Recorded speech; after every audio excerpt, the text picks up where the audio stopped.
Goeiedag vriende, baie welkom by hierdie gesprekgroep en dit vir my so 'n groot voorreg om saam met julle te kuier. Ek is Gerard, ons nog ontmoet het nie, deel van die Doxa Tuinroete span en ek sien uit na vandag se gesprek. Ja, goeiemôre julle van my kant af. My naam is Dewald Roos, ook deel van die Tuinroete span. Is 'n voorreg om vandag met julle te kan gesels. Juis oor die reeks waarmee ons besig is, dis een lewe, 'n storie van integriteit. En dit is regtig belangrik in hierdie reeks wat ons ingaan, wat ons regtig gaan gesels oor. Ons weet wat Christus kom doen het. Ons weet uit 'n koninkryk kom vestig. Ons weet God se plan is om sy hele skepping nuut te maak. En is nie net 'n ding van hy wil iets van ons hê nie, maar is eintlik 'n ding van hy wil iets vir ons hê.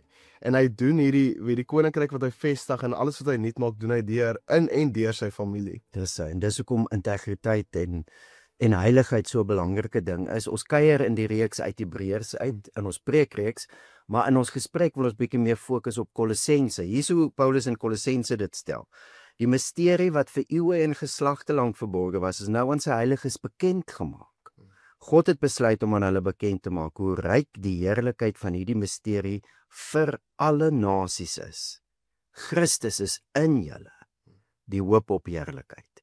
Heerlikheid in die Bybel, die Here se teenwoordigheid en sy heerskappy. Hoe gaan die nasies deel hê aan die heerlikheid? Want dis waarvoor die heerlikheid is, dis vir die nasies. Die hoop is Christus in ons.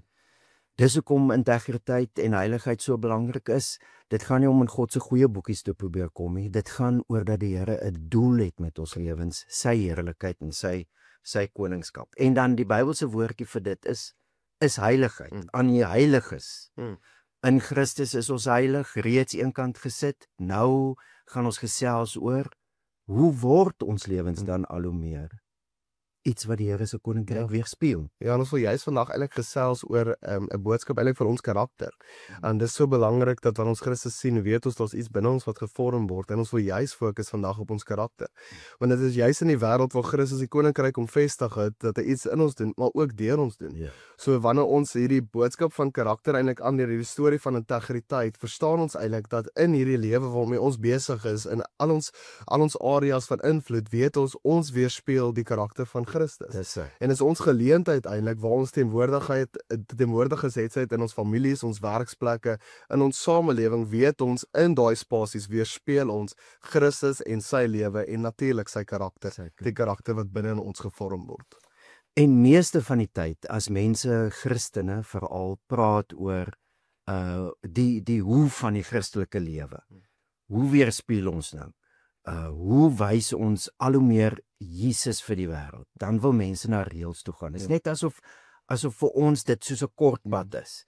Maar Paulus praat nogal baie streng oor reëls en oor ons as Christene. In Kolossense 2 sê hy, as julle saam met Christus die kosmiese elemente afgesterf het, hoe die wêreld was. Waarom is julle asof julle nog as deel van die wêreld leef? Steeds gebonde aan voorskrifte, moenie daarvan vat of proe of raak nie. Dit is alles dinge wat deur gebruik tot niet gaan en gebaseer is op mensgemaakte voorskrifte en leringe. Hoewel hierdie voorskrifte met hulle self opgelegde godsdienstpligte, gefeinste nederigheid en liggaamlike kastyding die skyn van wysheid het, is dit heeltemal nutteloos. Dis nogal sterk woorde. Reëls kan nie ons karakter vorm.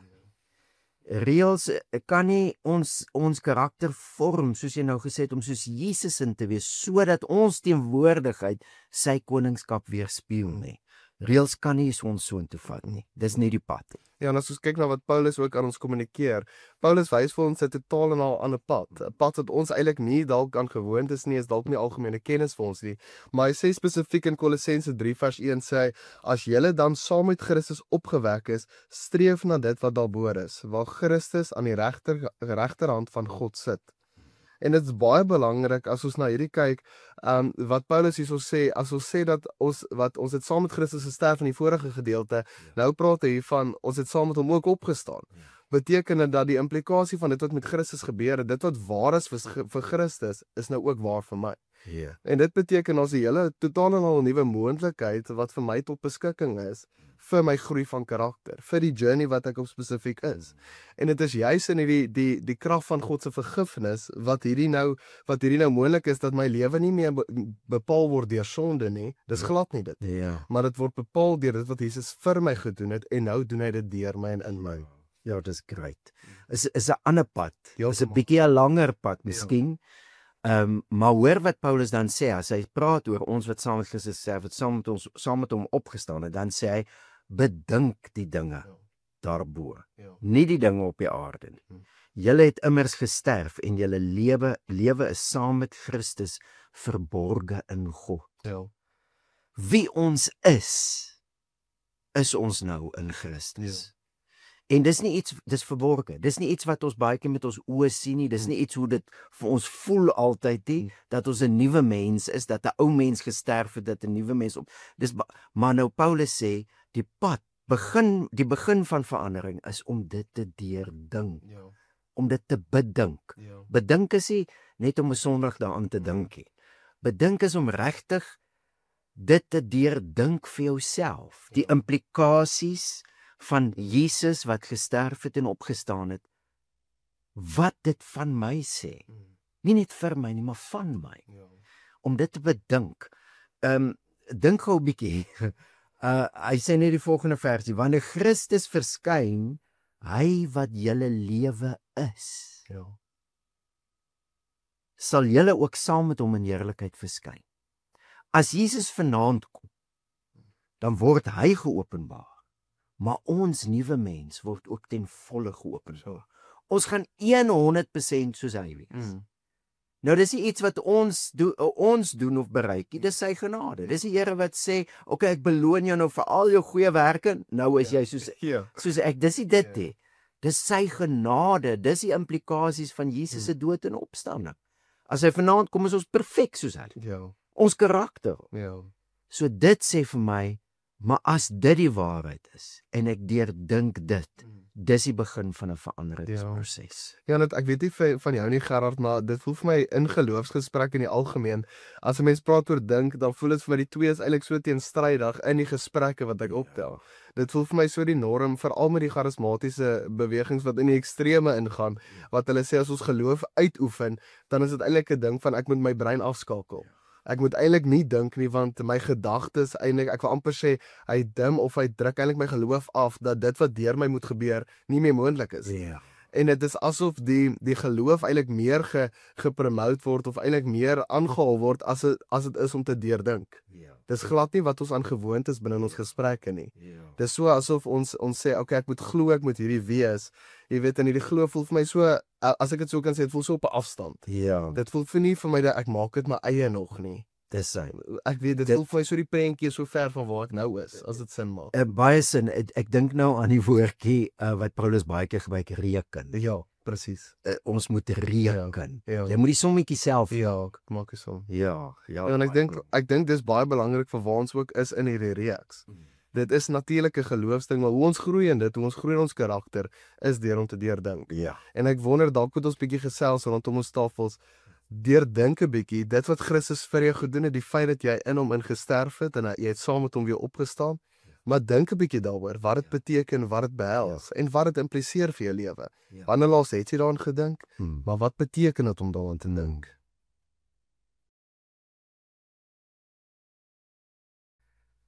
Dit bly iets wat ons mekaar mee moet help. So ek hoop julle het nou goeie gesprekke gehad, maar dit bly iets om die implikasies van wat Jesus gedoen het, sy dood, sy opstanding, te deurdink vir ons lewens. Wat nou waar is van Jesus, is waar van ons.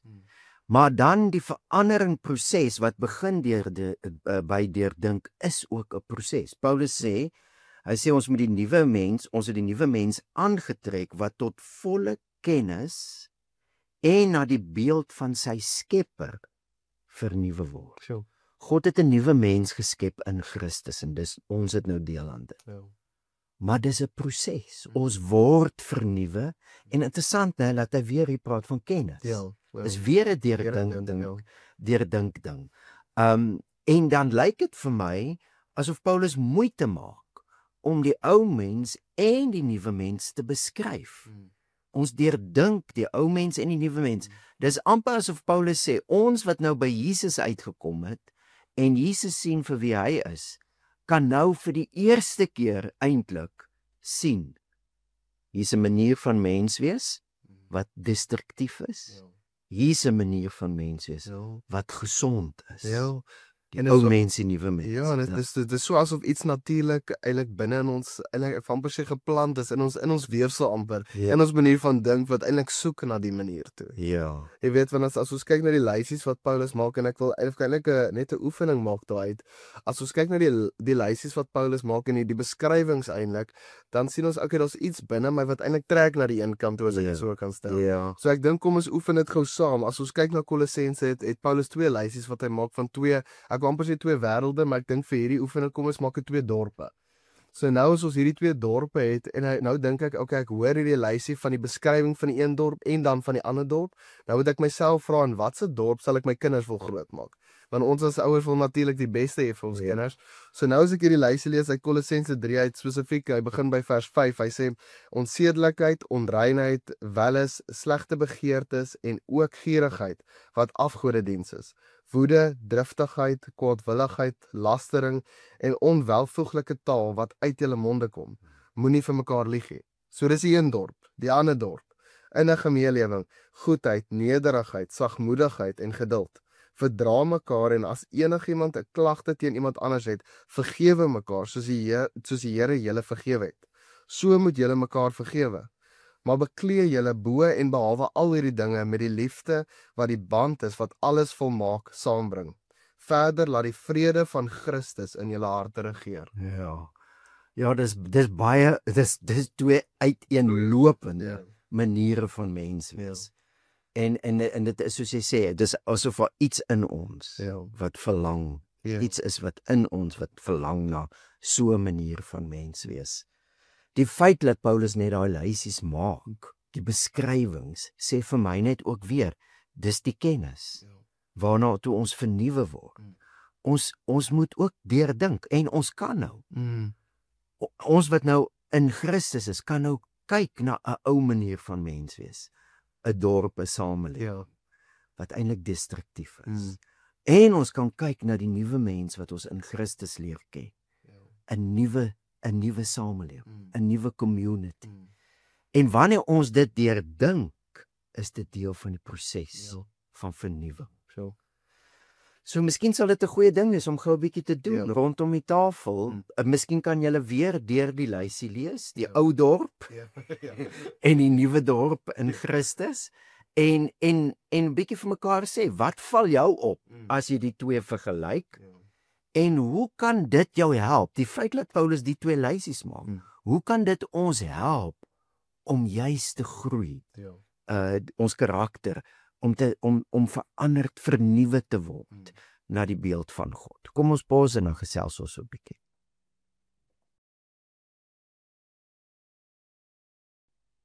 Ons het nou lekker saam gesels oor hierdie 2 dorpe, 2 lysies wat Paulus teenoor mekaar vergelyk amper en ek dink dit is 'n geleentheid wat ons sien, okay, daar is 'n verskil definitief tussen die 2, maar binne in hierdie is daar definitief 'n proses wat ek moet dink.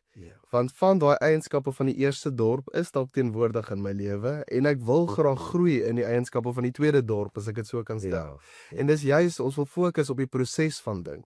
Maar Paulus praat hier van nog maniere en hy sê eintlik in vers 9 hy sê aangesien hulle die ou mens en sy gewoontes uitgetrek het en die nuwe mens aangetrek het. Hy praat hiervan vir gewoontes eintlik van die ou mens wat ons moet aflê. Jy weet, ons lê dit af en dan sal 'n nuwe gewoontes van die nuwe mens wat ons eintlik moet aantrek. En ons het hierdie week se boodskap toe sien ons eintlik hier's 'n proses natuurlik van dit wat ons moet doen, maar dis baie belangrik dat wanneer ons vandag gesels, wil ons eintlik praat van 'n paar ritmes wat ons in plek stel om juis hierdie proses van groei eintlik aan te pak. Hierdie proses wat ons karakter vernuwe word eintlik aan te pak en ons praat eintlik spesifiek van hierdie ritmes van aanbidding, van refleksie en ook van inoefening. En ons gaan in die volgende week baie meer gesels in detail, bietjie meer in diepte gesels, maar ek dink is belangrik vir ons gesprek vir volgende week om net gou vinnig deur hierdie ritmes te gesels. Ritmes, gewoontes, nuwe gewoontes. En Paulus praat in die gedeelte wat hy praat nou oor die dorp, 2 lysies, die ou dorp, die nuwe dorp. Sê hy vir die gelowiges, hy sê en wees dankbaar, laat die woord van Christus in sy volle rykdom in julle woon, leer en vermaan mekaar in alle wysheid deur met dankbare harte psalms, lofgesange, geestelike liedere tot eer van God te sing. So wat ons hier kry is 'n ritme en gewoonte van aanbidding.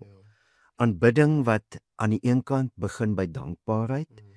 Dit waaroor ons nou al gesels het, ons kan verander deur wat Jesus kom doen het. Om dankbaar te wees. Om daai woord ryklik onder ons as gelowiges te laat woon. So dadelik is aanbidding ook iets wat ons saam met mense doen, vir die Here saam dankie sê. En daai saam dankie sê, dis wat Jesus vir ons kom doen het.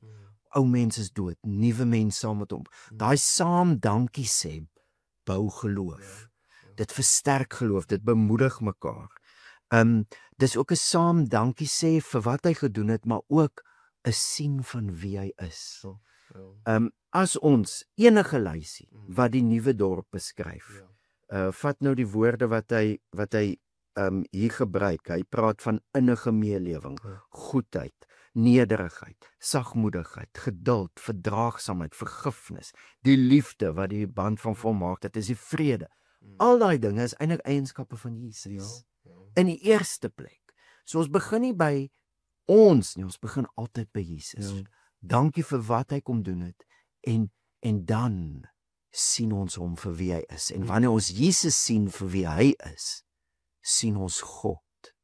Dit bly die grootheid van Jesus. En wanneer ons God in Jesus sien, kan ons nie anders eintlik as om te aanbid nie. Maar dis nie altyd iets wat ou voel nie. Dis 'n ritme. Dis 'n ritme wat ou ook inoefen om jou lewe te begin by aanbidding. Ons sê altyd we become what we behold. Om Jesus te aanskou is die eerste, ek wil amper sê die eerste stap. Nou, die eerste ritme. Ja, en ek dink is baie belangrik as ons praat van ons aanskou Jesus, dan in my gedagtes is ek kyk na hom, as ek nou 'n prentjie kan sê, ek kyk na hom en ek sien okay, dis waartoe ek groei. Nou as ek sê dis waartoe ek groei in my aanbidding, in my aanskou van Jesus, dan veg dit van my om bietjie te reflekteer. Dit veg van my om 'n bietjie te kyk, okay, ek wil amper sê waar is ek nou en waartoe wil ek groei? Waartoe wil die Heilige Gees my ingroei? Wat natuurlik die beeld is van Christus.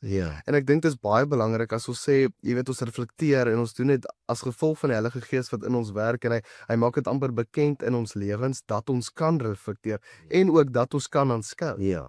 En ek reflekteer op die manier en dis ons tweede ritme is die refleksie, dan dis eintlik 'n gedeelte van 'n bietjie sondebelydenis. Want dis waar ek nou is en waartoe ek op pad is. En ek dink is baie belangrik vir ons en ek dink sondebelydenis was altyd 'n ding van ek sê ag Here, jammer vir al hierdie goeders wat ek verkeerd doen. Dan noem ek hierdie hele lysie. Maar ek dink ons moet hom begin swaai. Jy weet, eerder as om te sê byvoorbeeld ja Here, jammer ek is 'n slegte pa, jammer ek is nie 'n goeie man vir my vrou nie. Jammer ek doen nie my werk goed of wat ook al dit mag wees nie. Eerder om te sê, ag Here, ek weet U het my geroep om 'n goeie man te wees vir my vrou. Ek weet U het my geroep om 'n pa te wees soos wat U vir ons 'n pa is. Jy weet, dit is amper asof die Heilige Gees iets binne my uitroep. Ek onthou toe ons op site ook altyd was, ek kom uit konstruksie uit, en ons het baie keer het ons ouens rondgeskuif net om die effektiwiteit van die projek eintlik maar te verseker. En dan het ons ouens rondgeskuif om seker te maak ons bou nou 'n bietjie vinniger. En as daai ou nie bou teen die spoed wat ons gedink het hy gaan bou nie, dan sit jy 'n ding van ons, jy weet, jy skel hom uit en jy sê hoe sleg hy is, want ek beloof jou hy gaan nie dan beter bou nie. Maar eerder om te sê, broer, ek het jou hiernatoe geroep want ek het gesien daar's potensiaal in jou om nog beter te presteer. En ek het geweet jy het 'n aandeel in die projek waarmee ons besig is om dit nog verder te vat. En dis wat refleksie is. Ek hoor wat die Heilige ek kan skou Christus, maar ek hoor wat die Heilige Gees my vergeroep het. En ek groei in dit en dis refleksie vir my. En soos jy nou sê, die klem is nie op die ou mens. Paulus vergelyk dit mos met klere uittrek en aantrek. Ons wil nie net klere uittrek. Dit sê die doel nie. Die doel is sodat ons ander klere kan aantrek. Hierdie nuwe karakter, die karakter van Christus in 'n gemeenlewing. Ek sê dit weer, goedheid, nederigheid, sagmoedigheid, geduld, verdraagsaamheid, vergifnis, liefde. Maar dit is 'n refleksieproses. Dit is so belangrik. Ons gaan nie transformeer as ons nie tyd eenkant sit en die Heilige Gees kans gee om ons te herinner aan wie Jesus is, soos jy nou gesê het, om te aanskou en daai roep van die Gees, hy trek my soontoe en in die lig daarvan, hier's goed wat ek wil aflê, hier's goed wat ek wil uittrek, want ek trek dit aan. Ek dink nou aan die voorbeeld ook van partykeer trek 'n mens iets aan, maar hy's nog 'n bietjie groot. As ek kyk na Jesus se karakter, voel dit soos 'n baadjie wat nog heeltemal pas nie. Ek moet ingroei. Maar dit is juis wat die Gees my wil help. So aan die einde van 'n dag of aan die begin van 'n dag, aan die einde van 'n week of aan die begin van 'n week, tyd eenkant sit en reflekteer. Reflekteer sodat die Gees my kan help, dinge in my kan uitroep en my kan help om dinge af te lê. Ja, en ek dink is baie belangrik want ons praat van reflekteer, beteken nie dis eenmalig.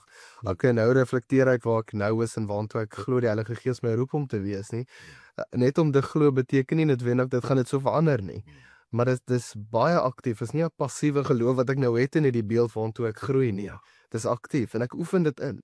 En ek dink baie keer dat ek persoonlik ook die fout gemaak wat ek iets probeer doen en probeer kommunikeer vir my eintlik dat dit eintlik 'n ding is van as ek dit doen dan as dit nie uitwerk dan kan ek dit maar los. As ek dit nou nie reg kry nie dan kan ek dit maar los. Jy weet dit is nou soos ek wat probeer 5 km hardloop. Ek gaan dit nie weer doen nie want ek het gefaal byvoorbeeld. Maar as ek nou dink ek wil groei in hierdie ritme, dan dit praat eintlik van 'n dissipline van groei. Ek oefen dit in. Dit praat eintlik van iets wat reeds in my geïnvesteer is, obviously deur die Heilige Gees en ek groei in hierdie ritme in. Ja, en inoefening is iets heel anders as probeer. In die sin as jy nou 5 km wil hardloop, dis waar jy wil uitkom, gaan jy nie daar begin. Nee, glad. Jy gaan stappies sê. En ek dink is so met die ritme van die aanbidding en refleksie, maar ek dink is ook so met karakter. Ek dink die lewe gee 1000 geleenthede elke dag waar ons sekere dinge kan inoefen. Ek kan nou besluit. Die bottom line is hou op probeer. En begin oefen. Ja, want dit voel vir my amper asof elke gesprek, elke stukkie wat gebeur in ons omstandighede, het sy dit positief is of negatief, wat ook al dit mag wees. Dit voel vir my dis 'n geleentheid, nie net om my beste te wees, maar dit is 'n geleentheid om in te oefen. En om die prentjie en die beeld van Christus in te oefen, wat hy my vergeroep het, hierdie karakter in te oefen, van waantoe ek wil groei. En in daai proses moet ons mekaar die heeltyd herinner. Dit is die Heilige Gees. Dit is die Here se doel. Dis hy wat ons eenkant gesit het, hy is sy offer. Dis sy doel. En dan kan ons hom vertrou. Ons moet regtig die Gees vertrou. Laat hy vir ons deur ons refleksie attent maak. Wat is in ons lewe aan die gang? Hier's miskien 'n challenging situasie by die werk. Wat se karakter kan hier geoefen word? Ingeoefen. Wat wil ek aflê? So dis regtig om die Gees te vertrou in hierdie proses. Dis nie ons wat dit op ons eie kan doen nie, maar as ook ons hoef ook nie meer. Dis hoekom die Here vir ons sy Gees gegee. En ek wonder in die lig van dit, ons gaan die gesprek dan hier eindig. Ons praat volgende week bietjie meer in detail. Ons gaan 'n karaktereienskap vat en dan kyk hoe lyk dit in aanbidding, in refleksie en in inoefening. Maar ek wonder of dit nie goed sou wees dat ons regtig vir mekaar bid in die proses. Kry die visie.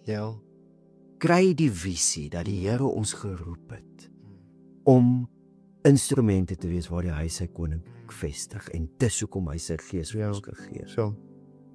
En kom ons bid vir mekaar daarvoor. Ek dink dan kan ons gebruik maak net van die geleentheid. Ek dink kom ons vat sommer hande om die tafels of waar ook al jy mag sit. Kom ons vat hande saam en dit beteken eintlik ons doen iets saam. Ons doen hierdie hele ding saam. Al die ritmes wat ons volg doen ons saam en ons help mekaar in dit. So kom ons vat hande en kom ons sluit vandag af met gebed. Here, ons sê dankie vir die geleentheid wat ons het om hierdie saam te doen. Ons sê dankie dat ons saam kan groei in ons karakter, wat vernuwe word tot die beeld van Christus, en dit kan alleenlik gebeur deur die Heilige Gees wat ons bewus maak, dat ons kan aanskou wie Jesus is, en die feit as dit is wie Jesus is, beteken dit dis wie ek kan wees en moet wees eendag. En ons sê so dankie daarvoor Heilige Gees vir hierdie geleentheid. Heilige Gees, dankie vir die voorreg dat ons kan aanskou, dankie vir die voorreg dat ons kan aanbid, en Heilige Gees, so dankie dat U ons bewus maak van die feit dat ons kan reflekteer, dat ons karakter kan groei. En Vader, ons weet, hierdie is nie iets wat eenmalig gebeur nie, en ons vra ook hier dat dit eenmalig gebeur. Die Heilige Gees, ons bid vir die proses van groei. En ons sê so dankie vir die voorreg dat U ons krag gee, energie gee, en U inspireer ons om hierdie karakter in te oefen van wie Jesus is. En Here, net vir ons aanbidding, U is 'n wonderlike God, 'n wonderlike koning. En is vir ons so groot voorreg dat ons kan groei in U beeld. Dis nie in 'n ander beeld nie, dis in 'n perfekte beeld, 'n perfekte God. En ons sê so dankie daarvoor, Heilige Gees. Ons bid vir mekaar in hierdie proses van groei, ons bid vir mekaar in hierdie journey van 'n lewe van integriteit, Here, want ons wil nie net mense wees wat U alleenlik aanbid nie, maar ons wil mense wees wat U reflekteer in al ons spasies waar ons beweeg. Het sy dit die werk is, het sy dit die familie is, ons gesinne, ons winkels, waar ook al ons mag beweeg, mag ons U reflekteer in al ons vrug, Here.